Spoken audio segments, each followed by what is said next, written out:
Hello everyone and welcome to another episode of Full Story Testimonies.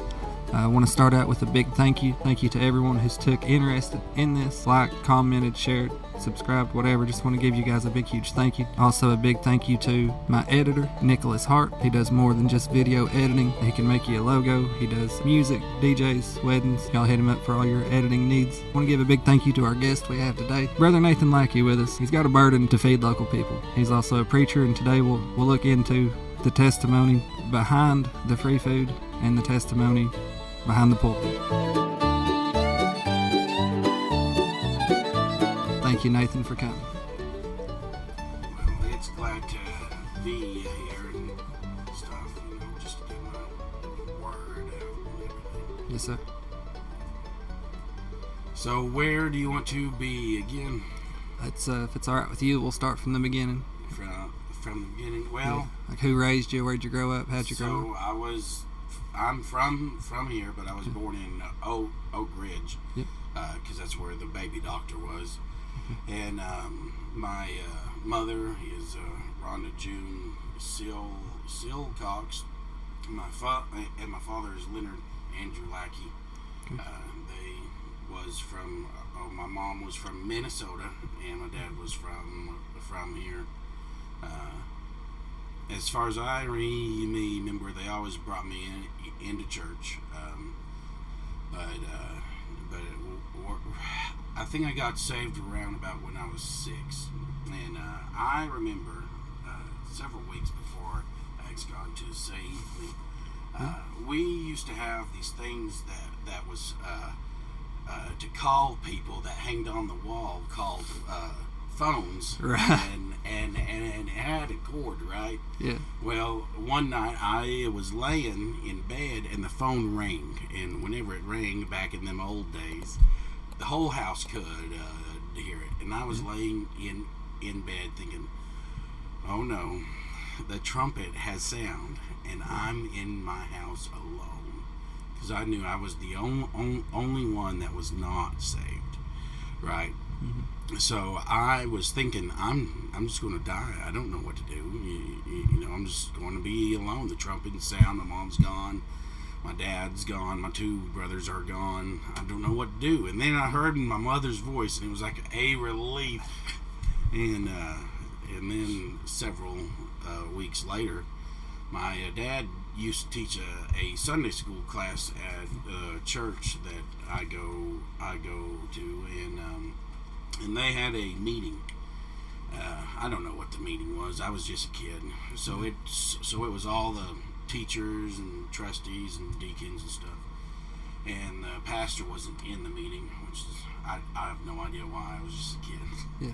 And I was outside. My mom said, well, I noticed that you was hanging out of the pew, and do you want to go ask to be saved? And I was like, no, because I was scared. And then I just sat there. I was like, yeah, I want to go in.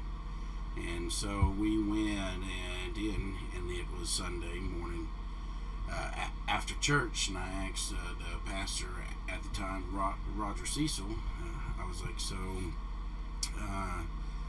how do you get saved?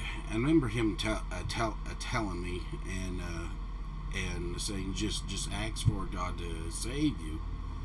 And I was like, okay. And he said, just ask it over and over again. Well, of course, I never listened to directions, so I asked it once. Then I just repeated what he was reading out of the Bible.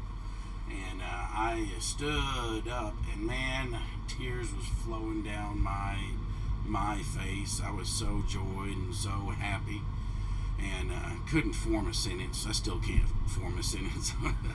And so then he took me to that room where my father was, and I got to tell all the people. I remember Sean was even in there, and my dad and all the deacons, and I was like, and he said, well, this young man has something to say.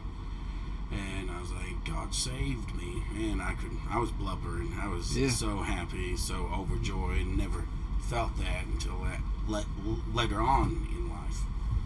And that right there would be awesome if that was where I never slept up, slipped up. But I definitely did when I grow up. I remember I didn't cuss until I was in my teens and everything else, and I tried to live right. But the thing of it is whenever the world gets a hold of you, it just gets a hold of you. Yes, sir. And one of the things that led me astray from God is I was 16, and I met a girl, and we ended up doing things, and I ended up crying afterwards, which is not a very manly thing to say in the world's term, but I knew that I was saving that for marriage. But then after that, I went way off the rails. That's where I thought I started drinking and everything else, and it just started a downward spiral, and it was really awful, and people even at my school would tell me that they knew a difference, and I was like, yeah. I was like, but I just can't go back because of everything that I've done. I just kept on blaming it on me and my sin, and then all of a sudden, man, it just got worse. I remember at one point, I was a local drug dealer here, and it's been years ago, so I ain't going to jail now if I say it. I sold my supervisor pills at two of my jobs. I'm not even going to mention their names or the names where I worked at. Yeah. And then from there, I started selling pot. Also, I was slinging about, which is a horrible slang to say, but about 4 pounds a month, which is a lot in this wonderful county we are living in. I was really doing it really heavy, but the thing of it is that one day I don't even know who the cop was or nothing, but this is how I stopped drug dealing. As I was on a back road fixing to go drop off some stuff. I had an ounce in my behind my glove box of marijuana. Yeah. And a cop, I'm pretty sure he had no idea what I was doing, because if he did, he would have pulled me over. I was on some back road, and all of a sudden I saw a cop car, and I was like, I'm going to take another road. And I just kept on taking random roads trying to lose him, and he followed me for 2 miles. Now on back roads, that's a long time. Right. I was sweating. I don't know where he went, but all of a sudden he disappeared, and I took every single bit that I had and threw it out of the window and never sold it again. That was my wake up call, and I've been homeless. That's mostly why I started selling drugs. Okay. I was homeless, needed some money, to go get a home, and I wasn't relying on the Lord at this time. But the funny thing is even when you're not with the Lord and walking with Him, He's always with you, because He gave me a place where I could lay down my head and praise God and eat and everything else. And no matter how horrible I was, He always showed me with love, because I'm one of His. I got saved at a young age. Yes, sir. Which means no matter where I go, the Holy Spirit is with me. Yes, sir. Even though hindsight is 20/20, some places where I went, I wish He didn't come, but I can't help that now. And I wish I could say that's when I started going back to church and going heavy for or the Lord, but it's not. I met my wife when I was 19 and we was 20, and we did everything backwards. We had kids first before we even had a place to stay. And then we got a place to stay, and then the reason why I decided to marry her is we was fighting one day, horrible. Just ever since we gotten back with the Lord, I can count maybe like 2 or 3 fights, and that's in like 4 or 5 years. So putting God first in your marriage, wonderful idea. I mean, it brings such a calm.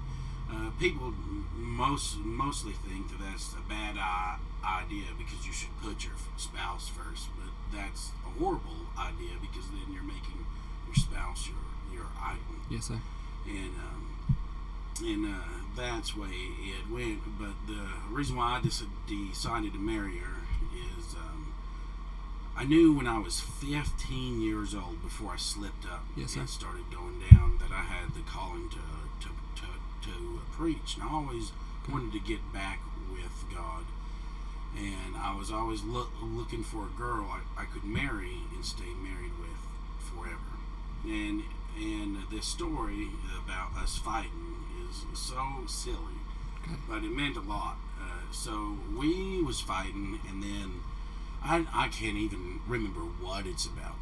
But I mean, it was that dog fighting that you just second guess everything, right? You don't even know if she's coming back, right? It's just horrible. But she left to go get food because I think at the time her mother was helping us out, and I was probably mad about that for some stupid reason. I don't know why. But I can just think that maybe that's what the fight was about, but I'm pretty sure it was about something else stupid. I cannot remember. But I mean, that knockout dragout fight, and she brought out home some snacks, and I know that seems stupid, but it's snacks that only I would eat. So even though we was so mad at each other, she took the time to think about me, and care about me. And then I was like, wow, she really does care. And so what I did was I just decided from that day that I'm going to marry her. That even in our hardest times, she's always going to love me, and that meant a lot. And so this next month it'll be 9 years of marriage. Congratulations. And I wish I could again say that after I got married and right after there I started leading my family to God. I'm the only one saved, right? But the answer is no. That's the sad part, right? So here is how we got back to the Lord. Okay. And it's a really fun thing to talk about, because I used to be in the Army National Guard, and I was in it for 11 and a half years. And then I got tired of it and wanted out, but that's another story. And I was doing hurricane relief in Louisiana. Okay. And this has been a couple of years ago. I can't remember which one it was. And we was there, and we was told that that we don't know when we're going home because it's an election year, and they're trying to use us as a political tool to help them with their election by keeping us there past than what we should have been. So I called up my wife, and I told her that. Now, my wife is not saved. My kids are not saved. But whenever you're desperate, because at this time, it's really weird how the National Guard works when you're on hurricane relief. Like, you got to be there for like 4 weeks before you get paid, which is crazy, right? So at this time, they don't have a paycheck because I'm the only one working. And so my wife, my kids went out on the porch and prayed to God, and God hears everybody. I mean, because He's everywhere. Yeah. And it's a simple prayer. Be like, Lord, if you're bringing him home, we're going to start going to church, and we're not going to stop. Well, that very next day, the good old state of Tennessee called and said, we're coming home. We're not going to be used as a political tool. Yes, sir. So we started heading home. Yeah. Well, in that meantime, my wife's like, well, I gotta be honest, so we got to go and try to find a church. By the time I got home, she done found a church. Now, we don't go to that church now. There's nothing wrong with the church. It just wasn't a good fit. Okay. And so we started going to church. Oh man, every single service was like pointing just straight at me. Yeah. And I would sit there and cry. I mean, cry so much it looked like I wetted myself. Like tears just rolling down my face. Because I came to a conclusion that God loved me, but I didn't love him. Okay.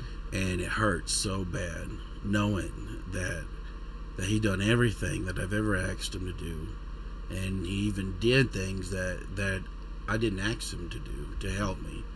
And man, it's just weeks and weeks of just crying, and I don't know if they knew my story. I don't know. Right. But all I know is the messages was just for me, and I would sit there and cry until one day somebody at that church grabbed my hand and said, we're going to the altar. And I got to the altar, and man, I hit my knees. I mean, I fell. Like, I didn't even brace myself. I just went limp, Yeah. and started crying. And I said, Lord, I'm so sorry. I know that I don't love you. And I see everything you've ever done for me. And you've gave me everything I ever asked. Because I wasn't supposed to have kids, and now I got 3. And I have a wonderful wife and a house and cars. And yet all I do for you is nothing. And it means that I don't love you. I can say it with my words, but my actions are clear. I don't love you. And I'm so sorry. And just forgive me.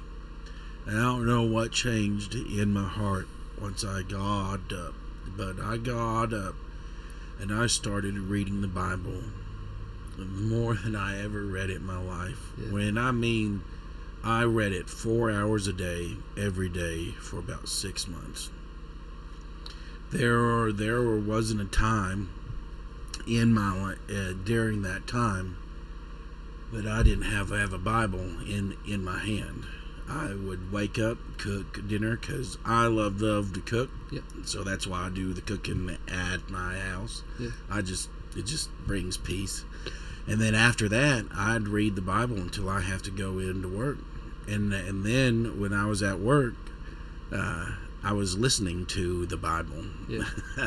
Because I worked third shift, and I was the boss over the building that I was in. So I just had an earbud in my ear and listening to the Bible. So I spent over probably about 6 hours a day listening to the Bible, and then 4 hours reading it. And I always knew I had the calling to preach and everything else. And I wished at this point in my story I'd say that I learned my lesson and not turn my back on God. But then we left that church, went to another church, and then we left that church because it wasn't the right fit, and then went to another church. And then that was really off, so we stopped looking for a church. Now, I don't know if you knew, but my wife made a promise to God saying we would always be in church. Yeah. And the moment we stopped, that's when my life started going downward spiral. Like my kids were so unruly. Everything in my house just felt like it was collapsing, and so I was talking to my wife, and I was like, we need to get back to a church. And she's like, I agree, because that's the only peace we ever had in our life.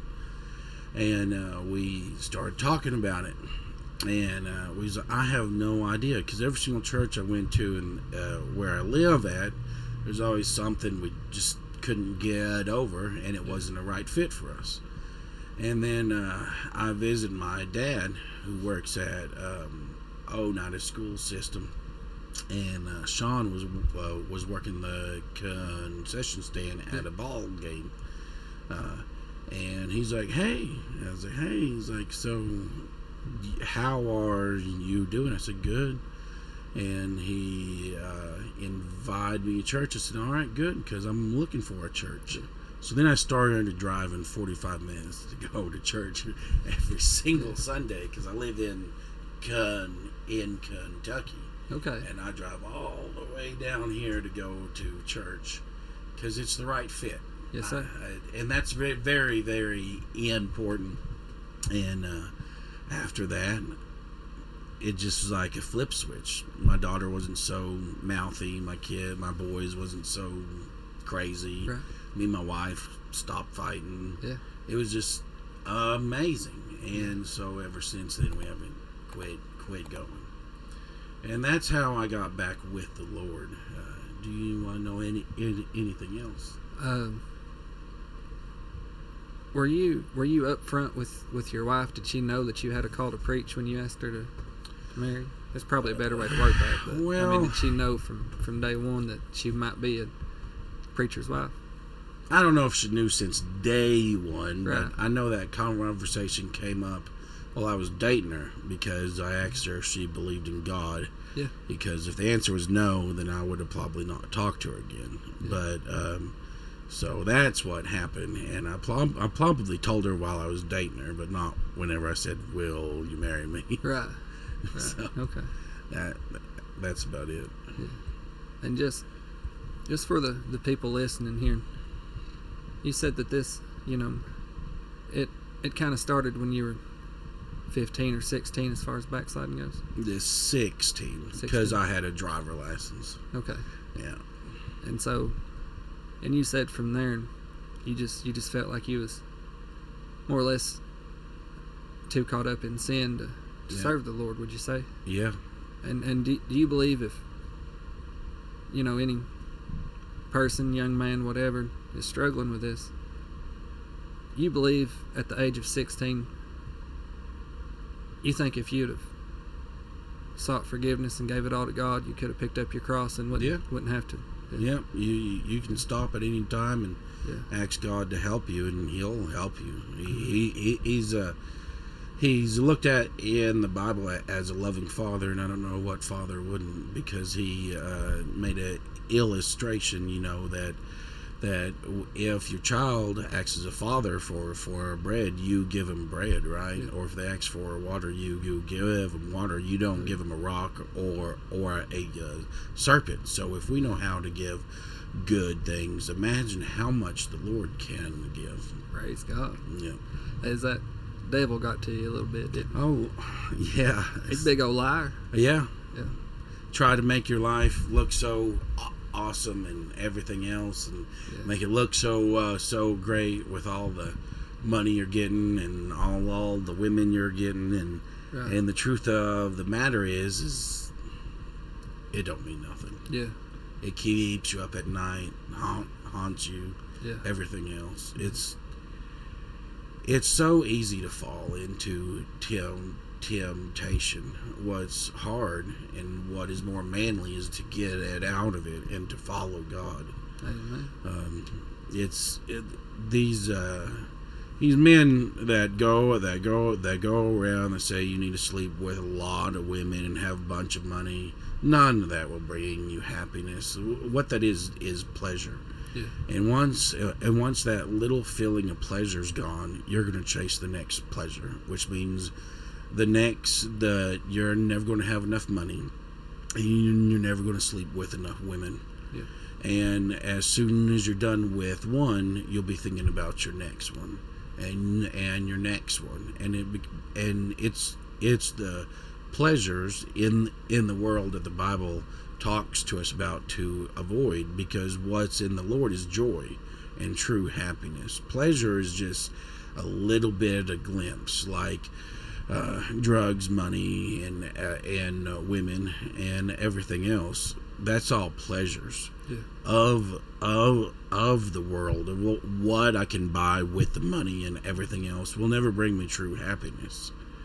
But the only thing that will is the Lord, and the Bible's clear to not bring pleasure and Lord together. It always talks about joy, and with the Lord, and joy lasts so much more longer.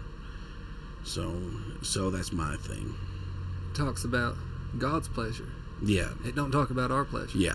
Yeah. Talks about our joy. Yeah. Like when I make that statement, it's like we don't have pleasure. Like God don't give us pleasure. He gives us joy, right? Joy is what is true happiness. It lasts a whole lot more longer than pleasure. Pleasure only lasts for a little bit. Yeah. And then that's it. Yeah. So all through the Bible, I could be wrong. Go ahead. I mean, but it talks about how it's the Lord is our joy. It never says that He's our pleasure. Every single time it talks about pleasure is with sin for us, right? Yeah. That's not talking about how it pleased the Lord for scenting of like a burnt offering and stuff. That's totally different. Yes, sir. Because when it talks about pleasure with us, it's always with sin. Okay. And that's what the world gets wrong is they chase that because it feels amazing, right? Yeah, but it doesn't last long. And then the joy feels just as amazing, but lasts as long. But that causes a whole lot more work that you have to do for it. Yes, sir. And we are an instant gratification people now. Yeah. And I say we always are. We like to look at the older generation and think that they had it right. But they look at their older generations and had it right, and you can keep on going, and then eventually you'll meet Noah and the flood. Not only one, and only one family had it right. So, just you got to focus on the Lord, which I try to stay off the news because it's nothing negative. But if you watch everything else, it seems like there's a spirit going across our country now. And more people are seeking out God. Yeah.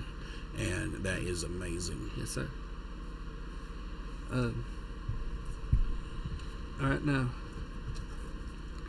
when did you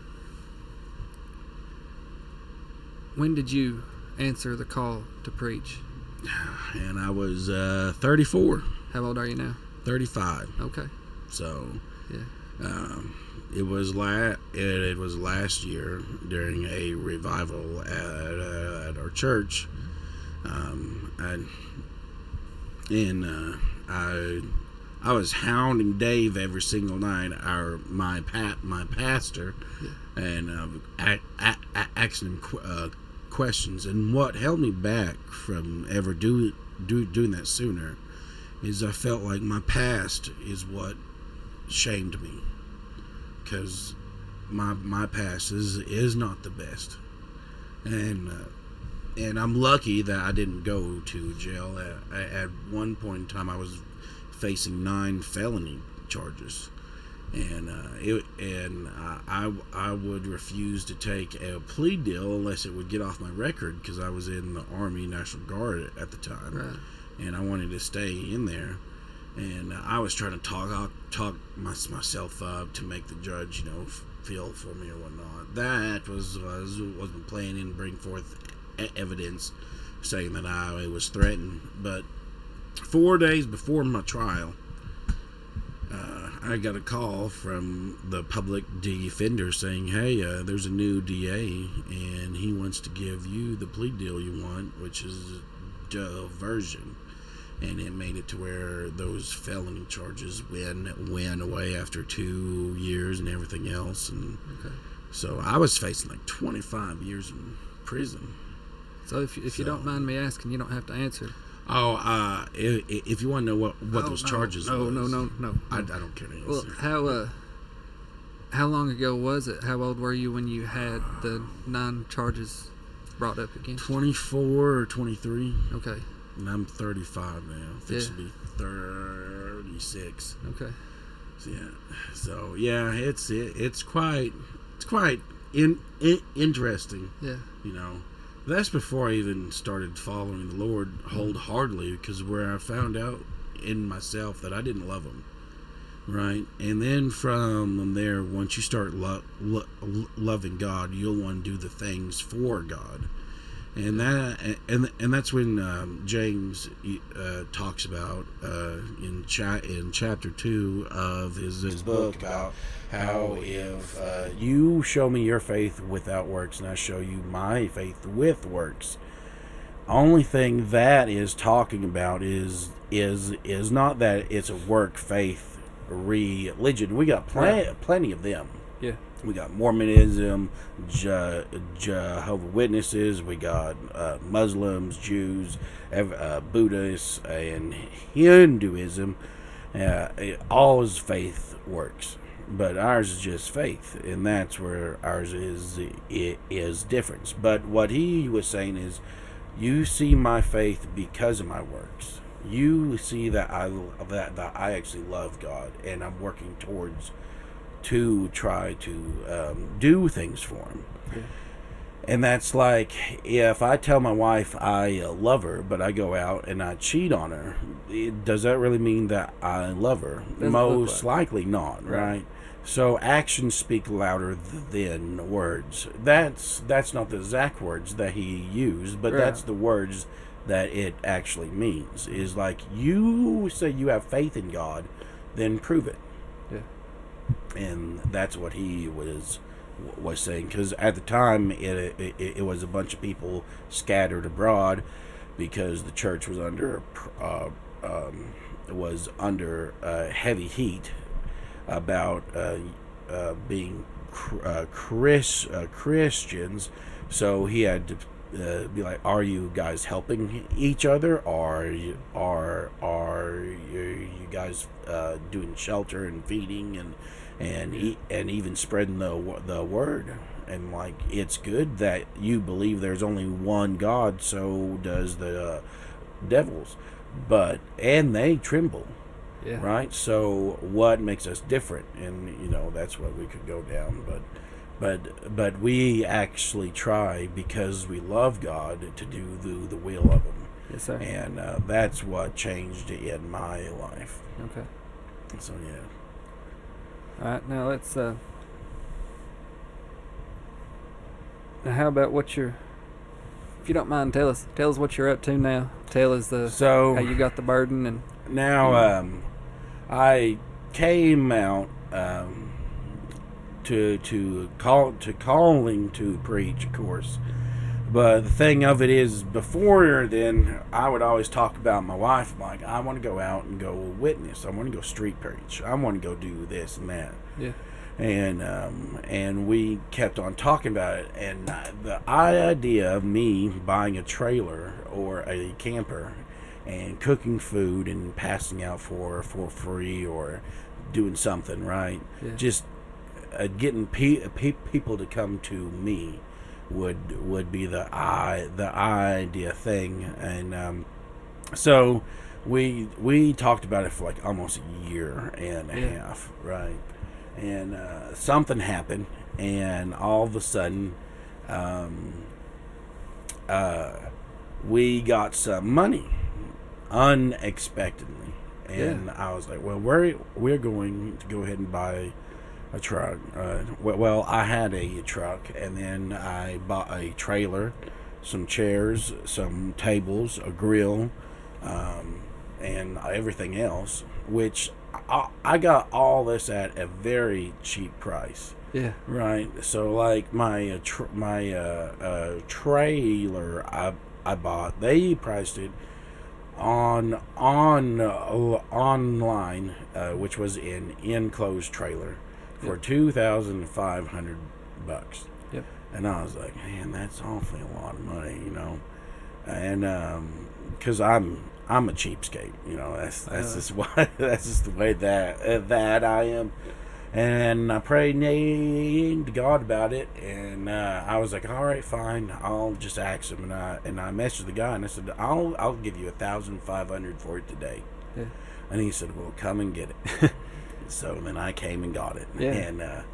And the Lord blessed me with a truck and a trailer, and then we went to Sam's Club, found tables there for on sale. We found meat there for really cheap that tasted good, and it like everything just lined up perfectly. And then I was like, well, I have me so many tables in that trailer that if people wanted to sit and eat, I could set up. And then I have 73 chairs, just in case someone wants to sit down and have a conversation with me. And them chairs is another funny story. Okay. So I wanted metal folding chairs. Yep. That's what I wanted, because I was thinking, that'd be the best thing. Well, no, that's not what I got. Okay. All right. So my wife was looking online one day. She's like, you need to look at the camping chairs, because I was asking God to help me find some cheap chairs, right? Yep. The metal chairs, even online used, are expensive. Really? Yes, Okay. they are. So you don't want to buy them in bulk, and then they're like $20 in the store, which is not that much.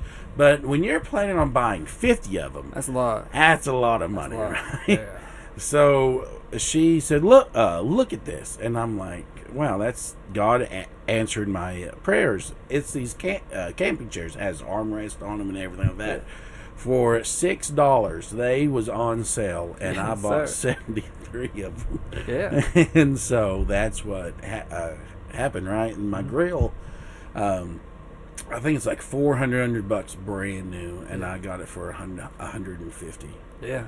And it's just like them little things added up. And then I bought I want to say about $300 worth of tracks and some books. Yeah. Because I passed out books and tracks. So every single person that comes by, whenever I do feeding things, but gets a track. But anyways, Yeah. So we got all the stuff, and I was talking to her. And I said, well, I took a class online that's called a Biblical School of Evangelizing. And that's the actual school's name. It's very long, and so it's a self-paced course. And I actually took it, and so that's where I learned that the world has forgotten sin. Right. So if I go up to you and say you're a sinner, well, you've been in a church, right, and you are trying to live right, you would probably say yes. But if I go to someone that even left the church or don't know the church, when they hear sinner, they think bad, evil, bad, horrible things. So they get mad and defensive. And so it was a class to show that that you're not as good as you think you are, right? And it leads you to know that you've broken God's holy law. Yeah. And so I took that class, and I done took it, but before I bought all of this stuff. And then once the tracks came in, I was like, all right, well, we need to find a place to go. And so we live in McQuarrie County, Kentucky, and I was like, well, we'll just start calling places. So there's this vacant lot right next to the auto parts store up there. It took me a little while, but I found out who owned it. Yeah. So then I called them up and told them what I was going to do, and they said, "Yeah, sure, use it. Yeah. That's what it's for." I said, "All right."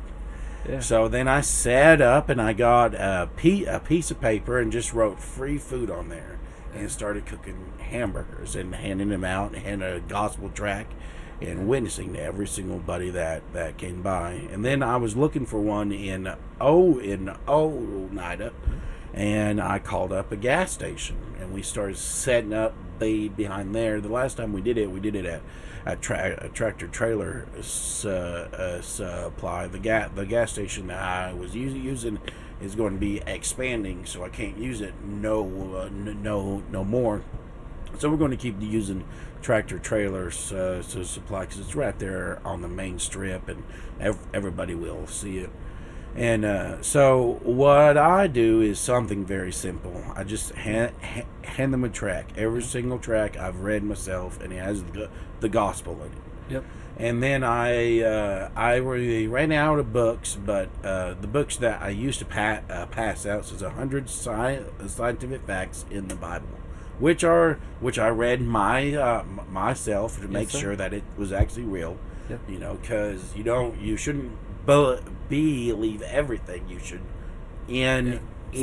investigate it. Yes, sir. And which at one point in my life, I didn't think God was real until I found out for myself. That's another part of my testimony, which I should probably tell you about. Okay. But then so I went from there and was handing out food. I went from 20 to my highest numbers was about 90 something people. And I hand out free hot dogs and hamburgers and a tract, and as soon as someone walks up, I go, "Hey, just to let you know, I'm doing this because I want to witness to people, and I care about everyone." And then I open up with this line: "So do you know where you are going whenever you die?"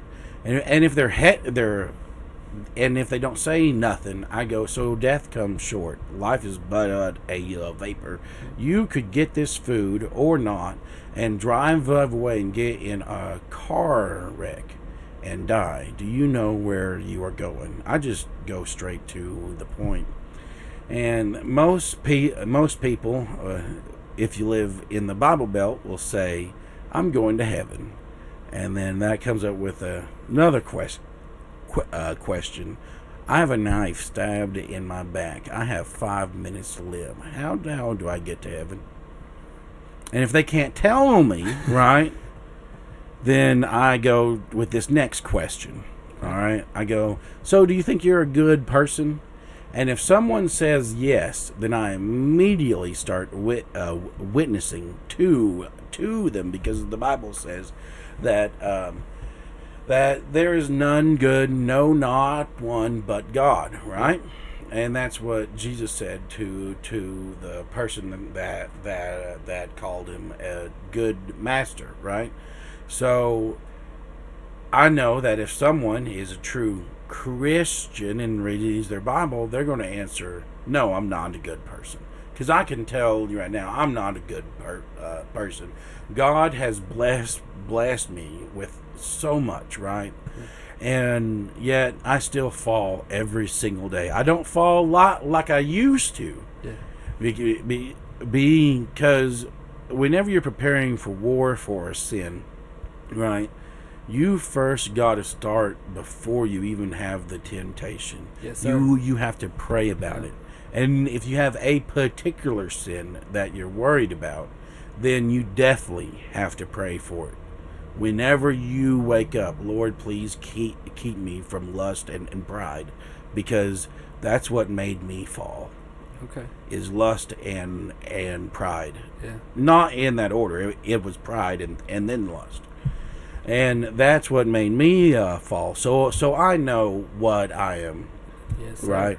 So these people, when they say, "Yeah, I'm a good person," I said, "So do you want to take the good person test?" It's about the moral law that's written on everyone's hearts, because that's what Paul said, right? And in Romans. And I'm good at knowing where a particular verse is, because God has graced me with that, but He hasn't graced me with the gift of knowing exactly where it's at. So I'll have to read a chapter like 4 or 5 times, be like, there it is, right? Yeah. So, anyways, so what they say is they say yes, or they're hesitant about it. And if they're hesitant, I'm like, it's like the moral law, right? I'm like, so torturing babies for fun is wrong, right? And of course everybody will say, yes, that is wrong. I'm like, so it's like that. The things you don't want to be done on yourself is what I'm going to be asking you. And it might get uncomfortable, which is just as uncomfortable for me, for you, but I have to do it. Okay. And then they'll say yes. And my first question is, have you ever told a lie? And of course, everybody has, right? And they'll say yes, and not knowing that they just said, and to me, that they broke the 9th commandment: thou shalt not bear false witness, right? Which is, thou shalt not lie in plain terms, without the shall. I don't know why I said it like that. Yeah. But that's basically what it means, is that we should not lie.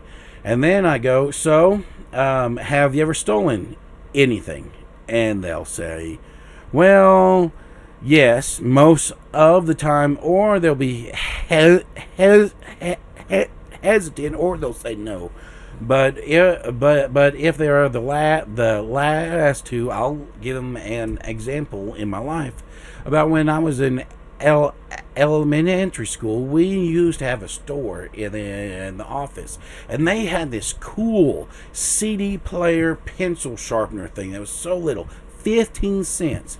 I didn't have 15 cents, so you know what I did? I just stuck it in my pocket and walked out. Yeah. Right? So what does that make me? And they're like, a thief. I'm like, so have you ever done that? They're like, yeah, probably something small. And I'm like, okay, so what does that make you? A thief? I'm like, no, that makes you a lying thief. And then the reality hits them that maybe I'm not as good as I thought I was, which thou shalt not steal, another commandment. But I'm not telling them that this is the 10 commandments that I'm running by, and I only use 4. Okay. Right? So, and then if they're older and they're I will ask them about adultery. But if they're with their spouse, or they're younger, or their kids, I will leave that out, and I will just tell them that Jesus said that if a man looks at a woman with lust, then you've committed adultery in your heart. You don't have to answer it. But if they don't have that stuff there, right, I'll go and ask them. I've had people that say yes or no, and then I go through what Jesus said, and then they're like, yeah. And then I've had guys that say, well, no. And I'm like, well, have you looked at some bad things on your phone? And they're like, yeah. I'm like, well, that's lust. You're lusting after a woman.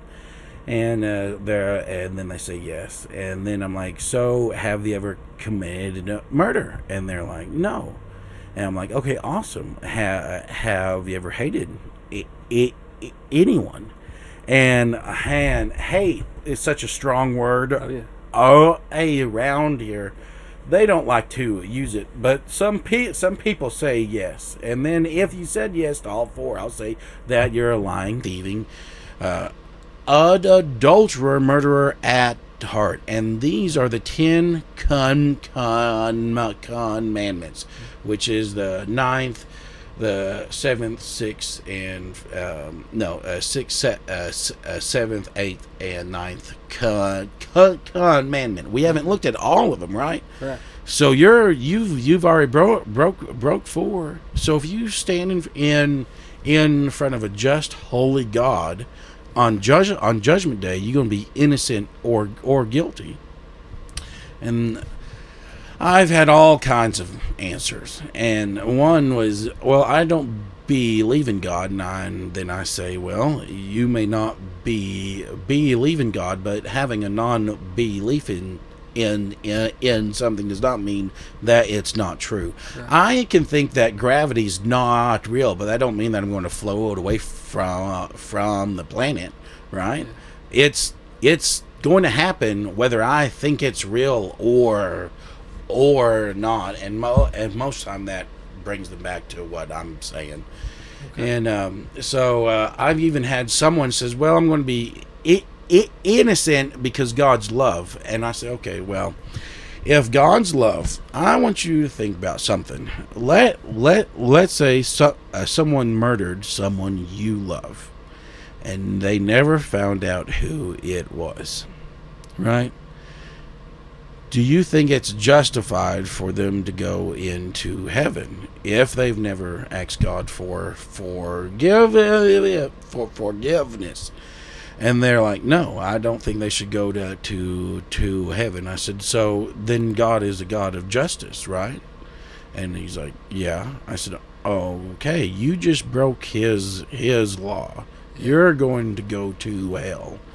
And so that's how I go. And then I tell them, well, do you know how you not go to hell? And because we're in the Bible Belt, everybody knows this answer. Yeah. Jesus died for my sins. And I'm like, well, that's nice. But most people don't understand that and what that really means. So then I tell them this, right? I'm going down Main Street, school zone lights flashing. I'm going 65 in a 25-mile-per-hour school zone. Cop pulls me over.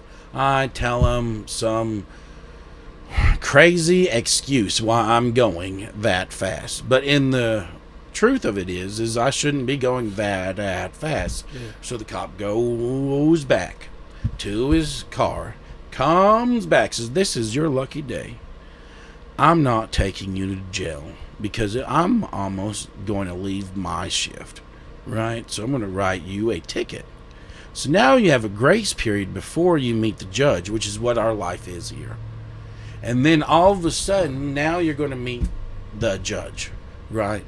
And you beg and you say, I've never stolen. I've never killed anybody. It's just a small crime. Yeah. And he will look at you, if he's a good judge, and says, it doesn't matter. You broke the law. I will show you how severe your crime is. And now you have to pay a $100,000 fine. Now, I don't know about you. I don't have that money. No. Right? No, I don't either. I do not. No. And but then all of a sudden, right when they're putting the cuffs on you because you can't pay the fine, someone stands up and says, I'll pay it for him. That's what Jesus did for us. Mercy walked in. Yeah. So that's how I explain the gospel to people, and it's very effective. It's just slow out there, especially with this weather. I'm going to do it not this next weekend, but the weekend after that, the 20-something. I think, I don't know. I don't have a calendar. All right, we'll try to put that, make a note or something. But I'm going to be doing it in front of Tractor Trailer Supply. I'm going to call them up and get permission again. And to talk about the gospel, I mean, it takes different ways to reach different people. Oh, it definitely does. See, people like to think that you can try Christianity out. I've heard people say that to people. Christianity is not something you try. So imagine you are on a boat, right? And I love using examples like this because Jesus talked in parables. Yes, so sir. It's a good illustration for us to do so also. So imagine you are on a boat, right? They tell you need to wear a life jacket. There are dangerous rapids. Yeah. And okay, so you put it on, right? And there's this kid crying, keeps splashing you. The parents do not care. You can't sit comfortable. It's just keep going up. You can't get right. Horrible experience. Yep. But they told you not about the dangerous rapids, but they told you that it would enhance your experience, which is what some people say that God will do. He will make your life better, right? The gospel never says He will make your life better, because if He did, then Stephen got the short end of the stick whenever he got stoned. So you're right. So now you're so uncomfortable, and you're like, this life jacket is not making this trip better, and you throw it off. Well, all of a sudden here comes these rapids, the boat flips, and now you're the only one without a life jacket. Yeah. And now you drown. Well, let's take that, right, and say that I warn the person beforehand that there's rapids. A lot of people has died down this river. The only people that have lived has kept their life jackets on. Now you're going down there, and the kid's kicking you in the back, and you're like, I can't wait until these rapids or until this boat ride is over with, because I'm tired of this. But I'm glad I have this on. You are more looking for the journey to end, which is this life, right? Life is full of troubles, and without God, you don't have nothing to look forward to. The average person sells their soul for stuff that doesn't even matter. Yeah. Right? And it's so cheap nowadays. I mean, the devil used to pay like tons of money and fame and everything, but now it's just like for a thrill ride. Yeah. But anyways, this guy's wearing his life jacket. Man, he doesn't care. It keeps riding up on him, or he can't get it right. He knows that there's danger, and then all of a sudden the boat flips, and now no one dies because everybody's wearing their life jacket. Christianity is not something you can just put off and on. You are either it or you're not. If that was something you just try out, we wouldn't we wouldn't have no faith in nothing. You know? Right. And it's just like when I wasn't doing great in my life, right? God was still with me. Absolutely. And He was chasing me to come to Him. Yeah. And He used multiple ways. Looking back at it now, I can see how God moved everything right just for me to be right here at this moment. Yes, sir. Now, I don't know how the rest of my life is going to turn out. I feel like I'm going to be a pastor somewhere. Probably not around here, but somewhere. That's why I'm going to I'm taking that school that our church is doing. It's real interesting, especially the book of Psalms and how they used to do music and stuff like that. But I'm taking that class to further me out, because eventually I'm probably going to be leaving and going to go over a church. That's what I feel like the Lord's calling me to do, is go be a pastor and lead people, and take care of missionaries. I'd love to be a missionary, but that's not what God's calling me to do. I begged Him to put that on my heart, but He's like, you need to focus on where you are at, and then keep on going. That I want you here, and that's what I'm doing. Yeah, I mean, if you think about it, a missionary is somewhere that they go somewhere to a location, they spread the gospel, help physical needs Yep. if they can. What you doing, brother? I know. I'm doing here, but I'm talking about I want Right. to go off to a foreign country. But God's like, no, I want you here. Yeah. And here's another story, right? So I was down and out, and I was praying to God. I'm like, God, there's only $5 because I got a different account for my ministry. Yes, sir. I was like, I only got $5. I was like, I want to go do it this weekend. I'm gonna make plans. Just make it happen. And load and behold, somehow I got $900.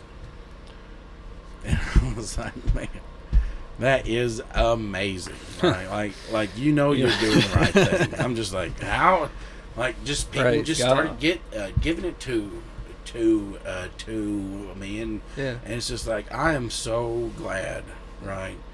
And I know God put a burden on them to help me out, and it was just like it was You just win. a feeling. Yeah. And for the people listening, I mean, so people are giving you money to help with your ministry, right? Yeah. So that means that goes to, jewelry and, No. purses. No. Sure. No. So whenever they give me money, Yes, it sir. goes into a different bank account that I have to actually physically show up to the bank to get the money, because my bank is USAA. It's a Army bank that we have a mobile app for. Yep. So I made a personal bank account here, right? So I did that because I didn't want to touch the money. The money goes to food, tracks, gas, because everything I use is propane, and propane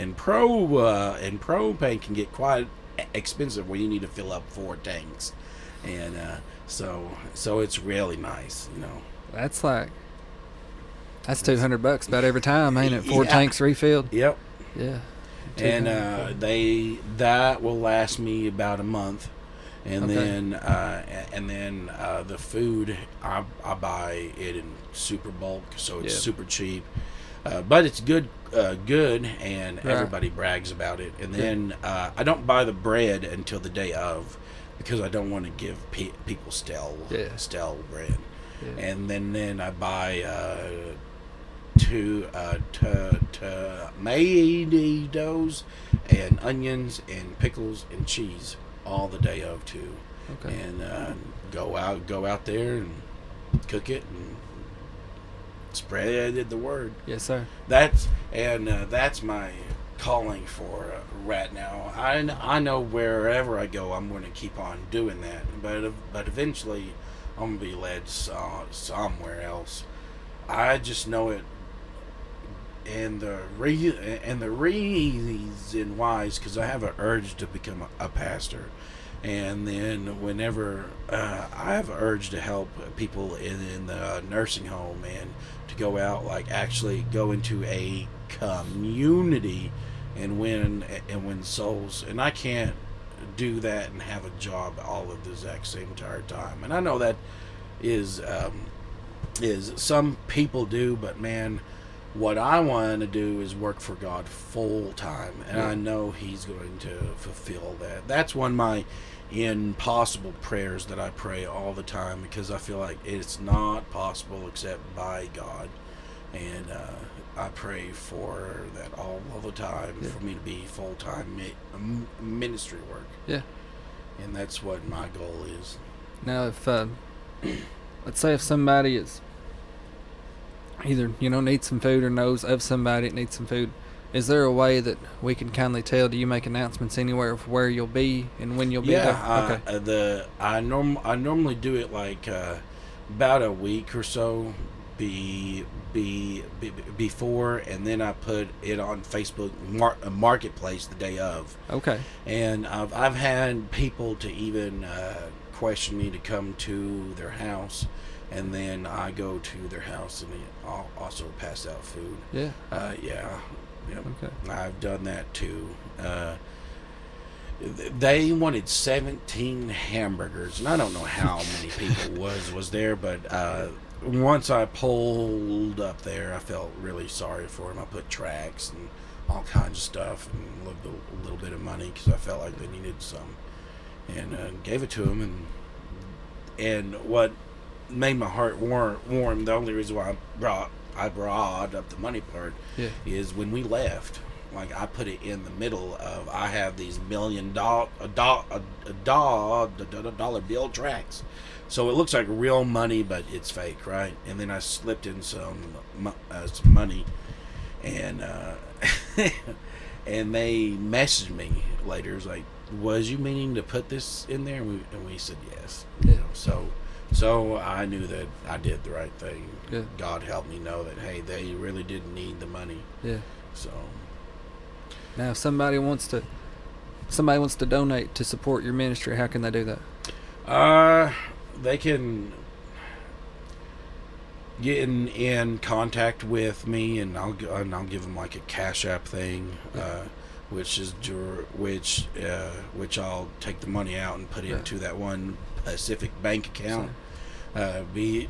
Because I don't mix my money together, because I will get confused and spend it, and I don't want that to happen, right? Yeah. Or some people has wrote a check to the church, and then the church gives me a check, or just meet me, and I'll take it and then drop it off to my bank. Okay. Is it okay with you if I post your Cash App on here? Yeah, sure. All right. I do not care. Okay. Now, I added your wife on Facebook, and I sent her a message.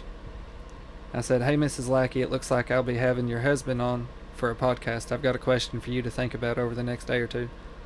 What's something you wish more people knew about your husband?" She said, "I would like people to know the real burning he has to work for God. He has since I have known him, which is 17 years. He's always talked about it, but said he's not good enough to be honest. No one that works for God is perfect. That's what I have always told him. He works hard on studying the Bible and works hard at his work and always spreading the gospel everywhere he goes. He's been made fun of for his faith by people in the past, but that never made him stop fighting for what he believes in and wanted in life. He's a wonderful father and a husband. He's came a long way to be where he's at today. No one knows his real testimony, so this will be the first time on him going publicly about it. We know his testimony, no one else does." Yep.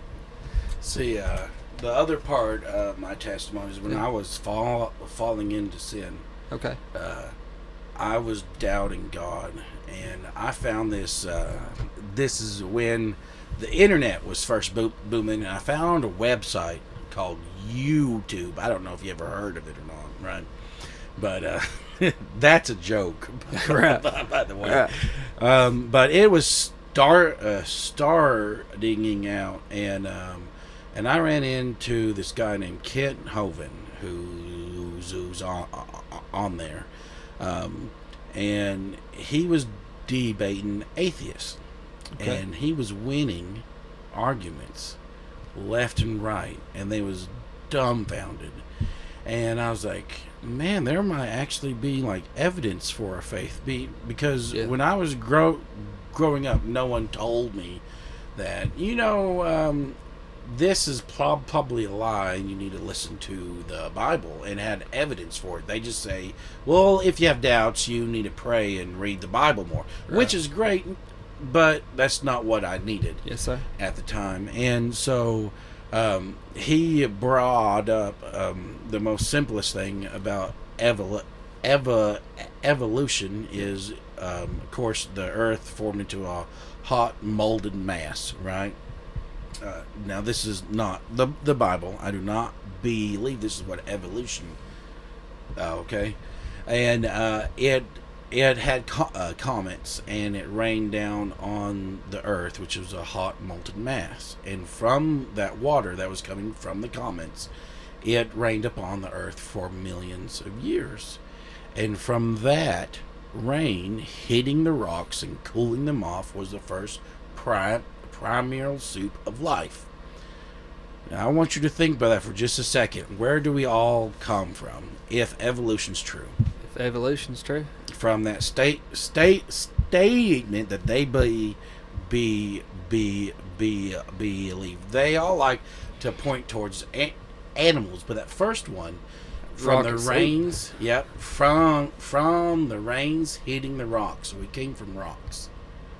If evolution is true, then we came from rocks. And I don't know about you, but non-life has never produced life. correct. So something had to kick this all off, right? And like, for an example, I cannot pronounce the protein. My stutter and my southern draw will not. But the protein that is in our cells to heal is shaped as a cross. We also have a small motor on a bacteria's tail that has a transmission. It has gears in it, and it goes fast, and it goes forward and reverse, and it can spin it faster. And this is all on the very smallest scale. So Right. if somebody can make a motor that's so small that we can barely see it with a microscope, what makes motors? Well, people. Okay, so they had to have a creator. So someone had to create that, Right. so that the bacteria can move. And then I started watching his class, and then after that, I started watching. It's called Cross Examine, which is real big on YouTube. Okay. Pretty sure you guys heard it. It's his name is Frank Turk. I listened to him, and I bought one of his books, because I don't have enough faith to be atheist, and it's so thick. It argues from the ground up that Christianity is true. And then I've looked in, and while I was looking for God, because I was doubting him, right? And then once I found out that there is a God, now keep in mind, I'm still saved at this point. I was 6 years old when I was saved, and I had doubts, and it's okay to have doubts. Everybody is it is okay to question, because John the Baptist questioned. And what did Jesus do in Luke? He didn't tell John the Baptist disciples to go pray and read the Bible about it, or the Torah. He said, okay, watch this. Now, this is paraphrasing my language, right? Watch this. And he healed the blind and the sick and cast out demons, and said, now go tell John. Right? He didn't belittle him or nothing. Yep. And that is my favorite part about the Bible, because I didn't think God was real at one point, and then I tried to look in other religions, and I found out, well, they're all a little bit crazy. Right? So ours might sound crazy. Why did God let me go through that period of time of finding out that if the gravitational force of the universe was 10 to the 43rd power different, right? Which is a lot of zeros. So the universe could not exist. So put that into our minds. Okay? That is like stacking dimes from the North America continent, okay?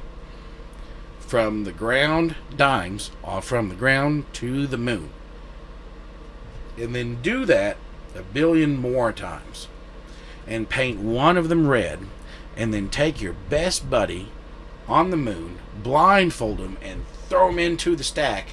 And him picking up that dime is how precise of what that 10 to the 43rd is, right? So that's out in crazy time. If the gravitational force was different, it would either implode, which means everything goes to a singular point, or it would explode, because nothing could be held together.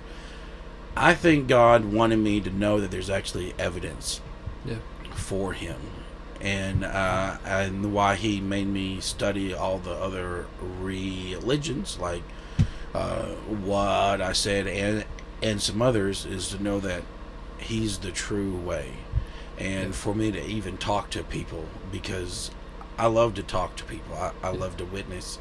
And if I ever meet anyone who has a different religion, I probably studied it, Right. and I can talk to them about it. But I must do it in a loving way. Absolutely. And if I don't know how to do it in a loving way, then I won't talk to them about it, because I don't want to shy them away from Christ. Yeah. Yeah. And then on top of that, like, I really think that God was showing me that He was real and that I can trust Him. And I wish I could sit there and say that that's what brought me to Lord, Right. but you knew from earlier that's not Yeah. what brought me to the Lord. It just helped me Well, get you there know, to Him. I mean, I don't think personally that there's anything wrong with. I mean, you wanted to study out yourself, Yep. and I mean that's just it. I mean, there's prayer, supplication, Mm-hmm. fear, and trembling. You know. I studied because I was like, if there is God. Once I came to the conclusion that there is God. Now keep in mind, I was still saved at this point, Yes, because sir. you can't lose your salvation. And I was like, then I must know what he wants. And even whenever I found out it was the Christian God, I still didn't listen. I still did my stupid things and everything else. So I've had a hard road getting to where I'm at. And I want to say it was right about 2021 is when I really turned my life over Yeah. to God and couldn't get enough of Him. I still can't get enough of Him. Yeah. And I've always wanted to do something for Him. Praise God. Yeah. Well, all right. We've got where you grew up at. Yep. Got your salvation, your upbringing, and we've got your call to preach. We've got what you're up to now, and how they can support you, where to find you, you know, your announcements of when you'll be there, Facebook Marketplace, your Facebook page, Nathan Lackey. Brother, thank you so much for coming on here and doing the show. You are welcome. Okay. Glad to see you. And it's been a blessing. I just hope that one person gets a blessing out of it, because I haven't lived the most best life. So I know there's people out there that's in the same situation that I'm in. Well, maybe we need can to hear it. I mean, from the beginning of your backsliding, I mean, maybe we can reach somebody that can relate. You know, maybe they can say, maybe they're at age 16 and think, hey, I don't want to go all them years. You know, maybe. Praise God. You know, that's been Yes, like, I was thinking, if I lived to be 70, I would only have like, I was like 34 whenever I came out. I was like, I don't even have 40 years left. Like, I'm just wasting my life and not serving Him. Yeah. That's what changed my mind. Yes, sir. That's what you're doing now. Yep. Praise God. All right. Thank you again, bro. All righty. Thank you very much.